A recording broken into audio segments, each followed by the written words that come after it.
مارکسیت Marxism Germany فلسفی marks کے وہ معاشی اور عمرانی نظریات جو کمیونزم کے لیے مضبوط بنیادیں فراہم کرتی ہے مارکسزم کہلاتا ہے۔ کارل مارکس نے معیشت کے اجتماعی ملکیت کا تصور دیا اور ملکی وسائل کی منصفانہ تقسیم پر زور دیا۔ مارکس کے نزدیک کوئی ایک طبقہ یا فرد پورے ملکی وسائل پر قبضہ نہیں کر سکتا بلکہ پوری قوم کا اس میں حصہ ہوتا ہے۔ اسی نظریے کی بنیاد پر مارکسیت کو اشتراکیت بھی کہا جاتا ہے۔ کارل مارکس مذہب کے لحاظ سے یہودی نسل تھا۔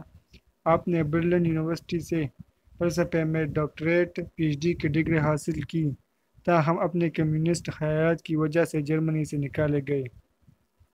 عمر کا آخری حصہ انہوں نے نہایت غربت میں گزارا۔ پیٹ پالنے کے لیے بیوی کے زیورات تک بیچے۔ کم عمر بچے فوت ہوئے۔ ان حالات نے آپ کی طبیعت میں چڑچڑاپن پیدا کیا اور آپ کو سرمایہ داروں سے نفرت ہو گئی۔ 16 دسمبر 1867 اور وہ تاریخی دن تھا جب آپ نے اپنی مشہور کتاب سرمایہ داز کیپٹل لکھی۔ اس کتاب نے ایک انقلاب برپا کیا۔ مذکورہ کتاب میں کارل مارکس نے معاشرے میں جاری جنگ و جدل کی بنیادی وجہ طبقاتی کشمکش کو قرار دیا اور اشگاف الفاظ میں کہا، مزدور سرمایہ پیدا کرتا ہے اور سرمایہ دار لوٹ لیتا ہے۔ مزید آپ نے معاشرے کو دو حصوں میں تقسیم کیا، بورژوا۔ پہلا طبقہ بورژوا ہے جسے اونچا طبقہ یا سرمایہ دار طبقہ کہا گیا۔ کارل مارکس کے نزدیک یہی طبقہ غریبوں کا استحصال کرتا ہے۔ پرولتاریہ یہ نچلا طبقہ ہے جو محنت مزدوری کرتا ہے اور اپنا پیٹ پالنے کی خاطر اپنی محنت سرمایہ دار طبقوں کے پاس گروی رکھتا ہے، مگر اس طبقے کو اپنی محنت کا پورا صلہ نہیں ملتا۔ آگے وہ بتاتے ہیں کہ جب حقدار کو حق نہیں ملتا تو یہاں سے دونوں طبقات کے بیچ ایک آویزش جنم لیتی ہے جس کے حل کے لیے انہوں نے غیر طبقاتی معاشرے کے قیام کا تصور کچھ یوں دیا۔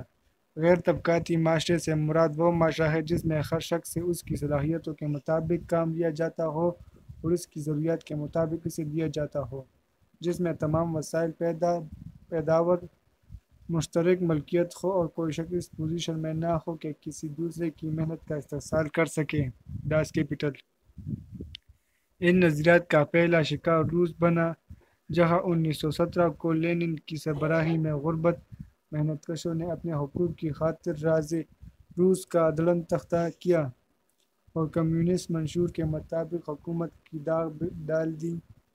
روس اور بامینس کمکور کی اولیو ٹاسٹانی نے کارل مارکس کے نظریات کو ادب کا موضوع بنایا اور یوں ادب میں اشتراکیت کی ایک لہر چلی اور دنیا کے بیشتر ادبا کو متاثر کر گئی۔